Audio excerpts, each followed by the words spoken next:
아, 우리가 이쯤에서 이사야서에 대한 정리를 한번 하고 지나갈 필요가 있을 것 같습니다.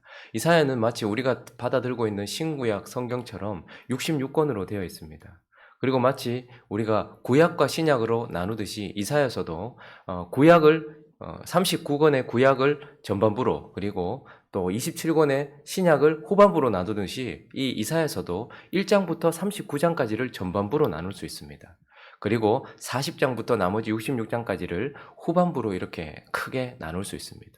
그리고 전반부로 나누어진 1장부터 39장까지를 또 크게 세 부분으로 나눌 수 있습니다. 오늘 우리가 지금 이제 살펴보게 될 12장까지, 1장부터 12장까지를 첫 번째 부분으로 나눌 수 있는데, 예루살렘과 유다 백성들을 향하여 선포했던 메시지들의 모음, 그래서 12장까지를 크게 첫 번째 부분으로 나눌 수 있고, 13장부터 27장까지, 13장부터 27장까지는 바벨론부터 시작하여서 열방을 향하여 선포된 메시지의 모음입니다. 그래서 두 번째 부분으로 나눌 수 있고, 그리고 28장부터 39장까지는 또다시 유다와 예루살렘에 대하여 하나님께서 하신 메시지들의 모음집입니다. 그래서 세 번째 부분으로 나눌 수 있는 것입니다.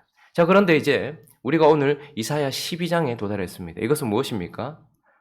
첫 번째 부분의 마무리 단계에 왔다 이 말입니다. 1장부터 선포된 메시지의 어떤 한 단락을 끊는 이 선포된 메시지의 결론 부분에 왔다라는 것입니다.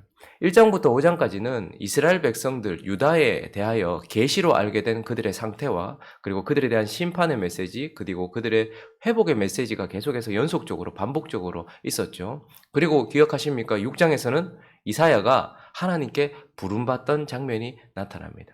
그래서 하나님께 부름받은 이사야에 대한 메시지가 6장까지 있었고, 7장부터는 이 이스라엘 백성들, 특별히 유다 백성들의 역사적인 배경, 아수르라는 강대국이 계속해서 제국 정책을 펼치면서 밑으로 내려오고 있었고, 그 가운데 그 아수르를 맞서기 위하여 선봉에 섰던 아람이라는 나라가 그 당시에 강대국이었던 북이스라엘이라는 나라와 동맹을 맺고서 반아수르 정책을 쓰고 있었어요. 그러면서 어떻게 했습니까? 유다에게 같이 동맹해서 아수르를 막자라고 말했을 때 유다가 그것을 거절했고, 이 일로 인하여서 유다는 지금 큰 공경에 처해 있었죠. 아람과 북이스라엘 동맹국의 첫 번째 어떤 침략을 받았고, 두 번째 침략을 받는 그런 지금 아주 위기 가운데 있는 그들의 삶 속의 역사적인 배경 속에서 하나님께서 유다 백성들을 향하여 메시지를 선포하셨던 것입니다. 그런 메시지 선포에 오늘 이 12장은 결론 부분이라는 거예요. 그러면서 특별히 우리가 어제 말씀, 여호와의 열심히 이루실 것, 그것이 결국 우리에게 왕을 주셔서 어떻습니까? 내 안에 하나님의 나라를 시작하게 하시고, 그리고 영광 가운데 오실 그 나라를 소망하게 하시는 그 일을 우리에게 하신다라는 11장 메시지 다음에 이어지면서 오늘 본문 12장은 결국 내 안에 시작된 하나님의 나라, 그리고 완성되고 이루어질 하나님의 나라를 소망하는 자들이 마땅히 어떤 삶을 살아야 되는가라는 메시지를 선포하면서 1장부터 12장까지의 어떤 메시지 모음의 결론을 맺고 있는 것입니다. 그러니까 우리가 이런 흐름 속에서 12장을 살펴보아야 하는 것입니다. 11장은 여호와의 열심히 이루실 궁극적인 최종 하나님의 나라를 이룰 것이라는 것이고, 그래서 그 나라 백성들은 어떤 삶의 태도로 살아야 되는가를 12장에서 우리에게 말씀해 주고 있다라는 것입니다. 그래서 반복적으로 다시 말씀드린다면 이 12장은 내 안에 하나님의 나라를 소유하고 있고, 그래서 하나님의 나라의 백성으로서, 그리고 영광 가운데 오실 하나님의 나라를 소망하는 자가 마땅히 하나님 앞에서 어떤 태도로, 어떤 반응으로 살아야 되는가를 우리에게 말씀해 주고 있습니다. 그 첫 번째는요, 바로 구원을 내 안에 새겨야 한다. 이 삶이 우리에게 마땅히 주어진 삶이다라는 것입니다. 우리 2절 말씀 한번 읽어볼까요? 2절 말씀 시작. 보라, 하나님은 나의 구원이시라. 내가 신뢰하고 두려움이 없으리니 주 여호와는 나의 힘이시며 나의 노래시며 나의 구원이시며. 마치 12장 전체가 시편 한 편을 보는 것 같은 그런 느낌이 드는데, 그것의 요약이 2절입니다. 2절은 지금 주 여호와는 나의 힘이시며 나의 노래시며 나의 구원이십니다 라고 지금 노래하고 있어요. 그런데 이 노래는 무엇입니까? 이 노래는 출애굽한 이스라엘 백성들이 홍해를 지나고 난 이후에 미리암과 모세와 함께 불렀던 구원의 노래의 요약입니다. 그러니까 이 노래는 누가 부르는 거예요? 이집트에서 탈출한, 이집트에서 바로로부터 벗어난 구원받은 하나님의 백성들이 부르던 노래였습니다. 그리고 이 노래는 곧 이제 이들이 바벨론으로부터 탈출하여서 그 가운데서 바벨론에서부터 나오면서 부르는 노래가 되어집니다. 그리고 곧 이 노래는 주 예수 그리스도를 통하여서 죄와 사망 권세로부터 벗어난 구원받은 백성들이 부르는 노래이기도 한 것입니다. 그러니 무엇입니까?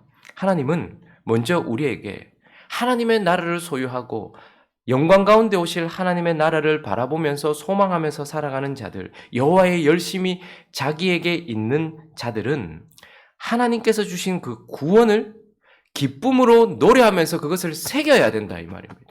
내가 어디에서부터 건진받았는지를 기억하면서 이집트에서 나온 자들은 영원히 그들의 구원의 노래를 부르고 있었고, 바벨론으로부터 하나님께서 끄집어내어 주신 분들은 모두 다 거기에 감사하면서 하나님께 찬양하고 있었고, 죄와 사망 권세, 그러니 이집트라는 세상, 그 이집트라는 세상으로부터 건진받은 자들은 기쁨으로 그것에 대하여 하나님께 노래하면서 그 구원을 마음에 새겨야 되는 거예요. 아, 내가 세상으로부터 건짐을 받았지. 바벨론으로부터 건짐받은 자들도 내가 이 세상으로부터 하나님으로 말미암아 건짐을 받았지. 기쁨으로 노래하면서 그 구원을 새겨야 되고, 예수 그리스도로 말미암아 죄와 사망 권세에서부터 벗어난 우리 모두는 우리가 어둠 가운데, 죄 가운데, 세상 가운데, 죽음 가운데 있었는데 하나님께서 그곳으로부터 우리를 건져내셨지라는 것을 기쁨으로 노래하면서 그것을 내 마음 가운데 새겨야 하는 것입니다. 그리고 그 기쁨의 노래는 기쁨을 넘어서 감사함으로 구원을 내 마음 가운데 새기는 것까지 나가야 됩니다. 1절 말씀도 한번 읽어볼까요?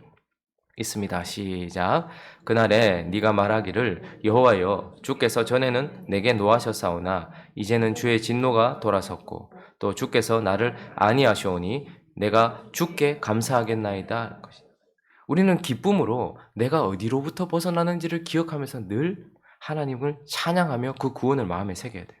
그러나 우리가 더 나가야 되는 것은 무엇이냐면 감사함으로, 내가 죄와 사망 것에 세상으로부터만 건진받은 게 아니에요. 궁극적으로 우리는 어떻게 되었습니까? 하나님은 우리에게 진노하고 계셨고 우리는 본질상 진노의 자식이었습니다. 본질상 하나님이 진노하고 있던 존재였단 말입니다. 그런데 구원받았다라는 것은 단순히 내가 죄와 사망 권세에서부터만 벗어난 것이 아니고 우리를 향해 진노하고 계셨던 그 하나님께서 진노의 모습에서 돌아서셔서 우리를 안위하시고 우리에게 은혜를 주시는 분으로 우리에 대한 하나님의 태도가 바뀌었다는 거예요. 하나님의 마음이 바뀌었다는 거예요. 그래서 우리는 세상으로부터 벗어나고 죄로부터 벗어난 것을 기뻐할 뿐만 아니라 그렇게 은혜를 주신 하나님께 감사하면서 그 구원을 우리 마음 가운데 새겨야 하는 것입니다. 이스라엘 백성들이 홍해에서는 기뻐하면서 노래해놓고 광야를 지나면서 계속해서 이집트를 뒤돌아보면서 바라보고 있었던 것처럼 우리는 어쩌면 하나님께 기뻐하면서 세상으로부터 벗어나고 세상 가치로부터 벗어난 것을 기뻐하지 못하는 것도 문제지만, 그러나 우리가 하나님께서 우리에 대한 태도를, 마음을 바꾸셨고 우리에 대한 대우를 바꾸셨다는 것에 대하여서 감사하지 못한다면 우리는 지금도 그 구원을 마음에 새기지 못해요. 하나님이 우리를 향해 언제나 진노하고 계셨습니다. 우리는 본질상 진노의 자녀였어요. 그러나 우리가 하나님께 잘해서가 아니라 하나님이 스스로 우리를 향한 마음을 바꾸셨고 진노를 바꾸셔서 우리를 안위하고 계시는 그분이 우리를 붙들어 주셨다는 것에 대하여 감사하면서 그 구원을 마음에 새겨야 하는 것입니다. 하늘이 닫혀 있었던 10명의 문둥병자들이 있었습니다. 그들은 하늘의 저주를 받았고 하나님께 저주를 받아서 하나님의 진노 가운데 있다는 것을 몸을 통해서 느끼고 있었던 자들이었어요. 그런데 그 가운데 그들의 인생 가운데 주님이 거니시기 시작했고 주님이 지나가시는 것을 보면서 그들이 어떻게 합니까? 10명 모두가 다 하나님께 소리치면서 예수여 우리를 불쌍히 여겨달라고, 우리를 건져달라고. 그때 주님께서 어떻게 하십니까? 내가 원하노니 깨끗함을 받으라고 문둥병자들을 고쳐주시듯 10명의 문둥병자를 고쳐주셨습니다. 그 가운데 9명은 어땠습니까? 그들에게 있었던 치유와 그들에게 있었던 기적을 기뻐하고 노래하면서 돌아갔습니다. 그러나 그 가운데 딱 한 명은 그 기쁨을 넘어서 어떻게 합니까? 주 앞에 엎드려서 감사함으로 나아갔어요. 그래서 그 9명은 기쁨 가운데 기적을 마음에 새기고 있었고 치유를 마음에 새기고 있었다면 그 중에 돌아와서 감사했던 그 한 명은 구원을 마음에 새기고 있었고 하나님을 마음에 새기고 있었던 것입니다. 우리가 오늘 하루를 살아갈 때에도 내가 하나님의 나라를 소유하고 있다. 나는 영원한 나라를 소망하고 있다. 그렇다면 우리는 세상으로부터 건져주시고 죄로부터 건져주신 하나님께 기뻐하며 찬양하면서 그 구원을 마음에 새겨야 하지만 언제나 하늘을 바라보면서 닫혔던 하늘이 열렸으므로 우리는 눈을 들어 하늘을 바라보면서 나에 대하여서 진노하셨던 하나님이 기쁨으로 나를 바라보시고 그리스도로 말미암아 나를 바라보심으로써 그분의 은혜와 안위하심이 내게 있다는 것에 대하여 감사하면서 구원을 내 마음 가운데 새기는 삶을 마땅히 살아야 하는 것입니다. 광야에 있었던 백성들은 기쁨을 잃어버렸고 치유를 받았던 문둥병자 9명은 감사를 잃어버렸어요. 그러면 안 된다라는 것입니다. 그리고 또 한 가지 3절은 우리에게 이렇게 말씀해주고 있는데요. 3절도 읽어볼까요? 시작. 그러므로 너희가 기쁨으로 구원의 우물들에서 물을 기르리로다. 여러분, 구원은 한 순간으로 머물지 않습니다. 구원은 과거에 주님께서 나를 죄 가운데서 건져주셨지. 주님이 예전에는 내게 진노하셨지만 이제는 나를 안위하시지. 이것으로만 그치는 것이 아니라 구원은 우리에게 마치 생명의 우물과 같고 생수와 같아서 구원받은 백성은 그 구원으로부터 오는 혜택, 현재적인 혜택들이 우물처럼 우리에게 있습니다. 그래서 구원받은 백성은 그 구원의 우물에 가서 늘 그 우물물을 길러 먹듯이 하나님 앞에서 계속해서 구원으로 말미암아 파생되는 은혜들을 지금 현재적으로 누리고 있어야 되는 거예요. 지금 현재적으로 하나님께 우물물을 먹으면서 기도하면서 하나님의 은혜를 구하고 하나님의 도우심을 구하고 하나님의 자비를 구하고 하나님의 위로를 구하면서 그 구원으로 말미암아 파생되는 샘솟아 오르고 있는 구원의 우물들에서 지금 이 순간도 그 구원을 누리고 있어야 된다라는 것입니다. 그래서 기쁨으로 노래하면서 구원을 마음에 새기고 내 안에 새기고 감사하면서 그 구원을 마음에 새길 뿐만 아니라 지금 계속해서 그 구원으로 말미암아 파생되는 기쁨과 찬양과 노래와 감사와 소망과 사랑과 이 모든 희락들까지 내가 지금 현재적으로 누리면서 지금도 구원의 하나님이 나와 함께하고 계시는구나 라는 것을 마음에 새기는 삶을 살아야 하는 것입니다. 물이 없어서 원망하는 것이 아니라 물을 달라고 우물물을 달라고 하나님께 간구하면 반석에서부터 사막에서부터라도 강을 만들어내시는 하나님의 그 현재적인 구원의 혜택들을 지금 누리면서 내가 구원받았음을 마음에 새겨야 한다라는 것입니다. 우리는 어제 찬양하면서 말씀을 들으면서 내 안에 하나님의 열심이 하나님의 나라를 내 안에서 시작하셨다는 것을 깨달았어요. 그리고 완성될 그 하나님의 나라를 소망하는 자라는 소망을 가지게 되었어요. 그러면 마땅히 그 나라 백성이 되게 했던 그 첫 번째 관문, 구원을 주신 하나님이 내 안에 계시다는 것, 그 구원이 내 안에 새겨지게 하는 것, 이것이 우리가 살아내고 우리가 나아가야 될 마땅한 삶의 태도라는 것입니다. 여러분, 그런 노래를 하고 계십니까? 세상으로부터 건져내 주심을, 죄로부터 우리를 건져내 주심을 노래하면서 그것을 기뻐하면서 구원을 내 마음 가운데 새기고 계십니까? 아니면 세상에서부터 누리지 못하는 것을 아파하고 다시 돌아가고 싶어 힐끗힐끗 돌아보면서 기쁨을 잃어버리셨습니까? 우리는 지금도 나를 향해 진노하고 계셨던 하늘이 닫혔던 인생에서 하늘을 활짝 여시고 우리를 향해 웃으시면서 기뻐하시면서 우리를 안위하시는 그 하나님을 향한 감사를 지금 가지고 있냐 이 말입니다. 그리고 지금도 우물이 없어서 목이 말라 죽어가던 인생 가운데 하나님께서 우리를 구원하셔서 이제 끊임없는 샘솟는 물을 우리 속에서부터 우물물을 주시는데, 그래서 그곳에서 주시는 하나님의 우물물을 마시면서 구원을 현재적으로 누리면서 하나님의 구원을 마음에 새기고 있는가, 우리 자신을 돌아볼 필요가 있다라는 것입니다. 이것은 우리가 지내야 될 마땅한 태도인 것입니다. 한 가지 더 살펴보면 내 안에 시작된 하나님의 나라, 이루어질 하나님의 나라를 소유하고 있는 자들은 구원을 또한 열방 가운데 새겨야 한다라고 오늘 본문 말씀은 우리에게 말씀해 주고 있습니다. 4절 말씀 읽어볼까요? 4절 시작. 그날에 너희가 또 말하기를 여호와께 감사하라. 그의 이름을 부르며 그의 행하심을 만국 중에 선포하며 그의 이름이 높다 하라. 구원을 내 마음 가운데 새기는 거 참 중요합니다. 내 삶에 새기는 거 참 중요합니다. 그러나 하나님은 그 구원의 은혜가 내 안에 새겨지고 갇혀 있는 것을 원하지 않습니다. 그 구원이라는 것이 내 안에만 새겨지고 내게만 깊게 새겨지는 것을 기뻐하지 않습니다. 우리 하나님은 그 구원의 은혜를 내게 주셨고 그것을 지금도 새기기를 원하시지만 그것이 나를 넘어서 내 이웃에게 그리고 열방에게 흘러 넘치고 그것이 그 구원이 내게 새겨진 구원이 동시에 열방에도 새겨져야 되는 삶을 살아야 된다라고 말씀하고 있는 것입니다. 그래서 4절에 우리 보니까 그 여호와의 모든 것들을 만국 중에서 선포한다라고 말씀하고 있죠. 만국 중에서. 5절도 보면 온 땅이 알게 하여야 한다라고 말씀하고 있는 것입니다. 자, 그래서 우리는 구원을 내 안에 새기는 삶을 살면서 동시에 하나님을 열방에 새기는 그 구원을 열방에 새기는 삶을 마땅히 살아야 되는데 뭘 새기는가? 4절을 다시 보시면 여호와께 감사하라. 뭘 하며? 그의 이름을 부르며. 여러분 우리는 허공을 치듯이 그냥 아무렇게나 하는 것이 아니라 하나님 명확하게 우리에게 먼저 이 열방 가운데 새겨야 될 것은 그의 이름이다 이렇게 말씀하고 있습니다. 그의 이름이라는 것은 단순히 그의 호칭을 말하는 것이 아니고 그 존재를 둘러싸고 있는 그분의 성품, 이것을 열방 가운데 새기는 거예요. 그래서 하나님이 존재하고 계시다는 것, 이 땅에 일어나고 있는 이 모든 일들이 신의 역사라는 것, 우리가 존재하는 것이 실제이듯 공기가 보이지 않지만 존재하는 것이 실제이듯 이 모든 것들 안에 하나님이 실제하고 있다는 그분의 이름을 새기는 것이 중요하고 그 존재하시는 하나님의 성품, 그분의 인자하심과 그분의 아름다우심과 그분의 선하심과 그분의 자비와 이 모든 것들을 우리가 선포하는 것이 중요한 것입니다. 바울은 복음을 전할 때마다 유대인들에게 복음을 전할 때면 출애굽부터 시작하는 경향이 있었습니다.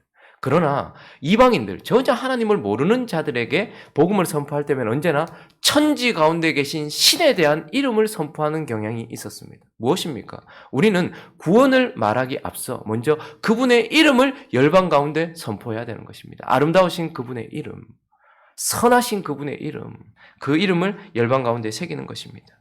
그리고 그 이름을 부르며 또 뭐라고 말하고 있습니까? 그의 행하심을 만국 중에 선포하며. 그래서 우리는 그 존재하시는 그분의 성품을 선포할 뿐만 아니라 그분이 하시는 일에 대하여 그래서 이 모든 것들이 신의 창조다. 하나님의 창조하십니다. 라는 것을 우리는 이야기하는 것입니다. 엘로힘의 하나님.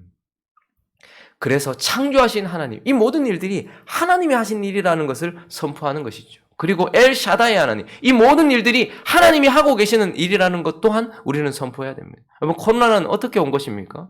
뭐 중국이나 어떤 인재로 말미암아서 코로나가 우리에게 온 것입니까? 좋은 것만 우리에게 하나님이 보내십니까? 이 모든 일들은 다 하나님의 섭리인 것입니다. 이 일을 사람들이 극복할 수 있다고 말하는 세상 속에서 이 일은 하나님이 시작하셨기에 우리가 하나님께 나아가서 하나님 앞에서 해결해야 될 일이고 이 일도 하나님께서 하고 계시는 일이다. 지금 저기에서 불이 솟아나고 화산이 터지고 지금 해일이 올라오고 지진이 일어나고 전쟁의 일이 일어나려고 하고 그 가운데서도 여전히 역사가 이어지고 있는 이 모든 것들은 엘샤다이 하나님, 나의 하나님의 섭니다 라고 그분이 행하시는 일에 대하여 선포해야 되는 것입니다. 창조와 섭리와 그리고 그분이 공의로서 지금도 이 일에 대하여 심판하고 계시는 하나님이다라는 그분의 행하심에 대하여 선포해야 되는 것입니다. 그래서 그 선포를 통하여 열방에 하나님을 새기는 것이죠. 그러나 더 중요한 것은 바로 5절입니다. 5절 읽어볼까요? 5절 있습니다. 시작. 여호와를 찬송할 것은 극히 아름다운 일을 하셨음이니 이를 온 땅에 알지어다. 그의 이름을 선포하는 것도 중요하고 그의 행하심을 만국 중에 선포하는 것도 중요하지만 무엇보다 중요한 것은 그 하나님께서 극히 아름다운 일을 하셨다. 이 세상은 곧 심판 앞에 서게 될 것이고 우리의 인생도 곧 끝이 날 시간이 올 것이다. 그런 끝을 향해 달려가고 있는 우리를 위하여 하나님께서 어떻게 하셨다는 거예요? 그 아들을 보내시고 그분의 아들, 그분의 왕을 보내셔서 그 모든 죽음을 향해 달려가고 있는 원인이 되는 죄의 문제를 해결하기 위하여서 저주받은 십자가에 벌거벗겨지셔서 그 가운데 우리를 위하여 죄를 해결하시기 위하여 십자가의 죽으심으로 말미암아 우리가 구원을 받고 그 나라 백성이 되고 우리는 영원한 기업을 소유하게 되었다는 그분의 아름다우신 일, 복음, 십자가를 온 땅이 알게 하도록 선포하는 것. 저와 여러분들이 세상 속에서도 가진 것 없는 것 같으나 모든 것 다 가진 것 같은 삶을 살며 끝날 것 같은 세상 속에서도 두려움 없이 다음을 바라보면서 사는 이유가 그분의 죽으심과 그분의 부활에 달려 있는 것입니다. 그분이 우리를 위하여 하신 극히 아름다운 일 때문이라는 것입니다. 그래서 우리가 사람과 조금만 대화해 보면 저 사람이 지금 뭘 좋아하는지를 알게 돼요. 뭘 소중하게 생각하는지를 알게 됩니다. 어떤 사람은 늘 자식 얘기를 해요. 어떤 사람은 늘 사업 얘기를 해요.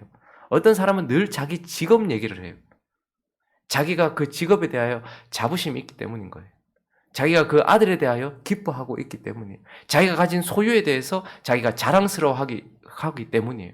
여러분들은 뭘 자랑하십니까? 여러분들은 사람들에게 뭘 새기고 계십니까? 열방에 뭘 새기고 계십니까? 가장 중요한 것, 죄인이었던 우리를 위하여 그분이 죄가 되셨고 죽어야 될 우리를 위하여 그분이 사람이 되셔서 우리를 대신하셔서 십자가에 못 박혀 죽으시고 장사된 지 사흘 만에 죽은 자 가운데서 다시 살아나시는 그 아름다운 일을 통하여서 우리가 구원받고 하나님의 자녀가 되었다라는 이 아름다운 일을 열방에 새겨서 그것을 선포하여 새기는 일, 이것이 바로 우리가 하는 일입니다. 우리가 마땅히 살아야 되는 것입니다. 우리가 마땅히 선포해야 되는 것입니다.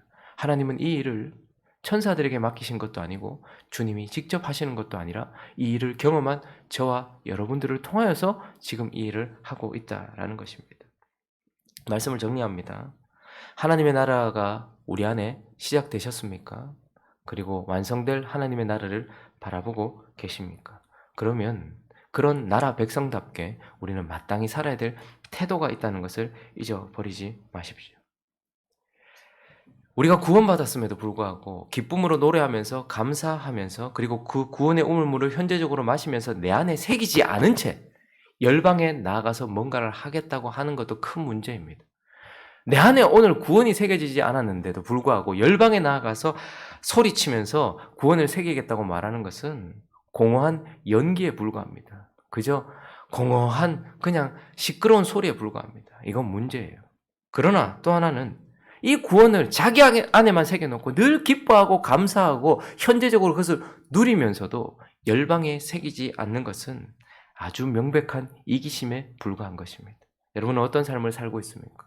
공허한 연기를 하면서 세상 속에 살고 있습니까? 아니면 명백한 이기심 속에서 살아가고 있습니까? 우리는 이 두 가지 전체를 버리고 오늘도 구원을 내 마음 가운데, 내 삶 가운데 새기면서 새겨진 내가 열방에 나아가서 그분의 이름과 그분의 행하심과 그분의 극히 아름다우신 일을 선포함으로 하나님을 새기는 삶을 살아가는 그런 저와 여러분이 되시기를 예수 그리스도 이름으로 축원합니다.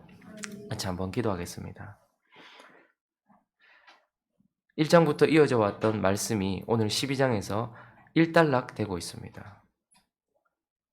그들의 역사적인 현실 속에서 하나님께서 하셨던 말씀들, 그 메시지 모음집들을 통해서 특별히 여호와의 열심히 이루실 일들에 대하여 그래서 그 열심에 대한 마땅한 반응을 오늘 우리에게 보여주고 있는 것이죠. 여러분 이런 반응을 보이시면서 살아가고 있습니까? 우리 자신을 한번 돌아봤으면 좋겠고 그분이 우리를 향한 열심을 거두지 않으셨습니다.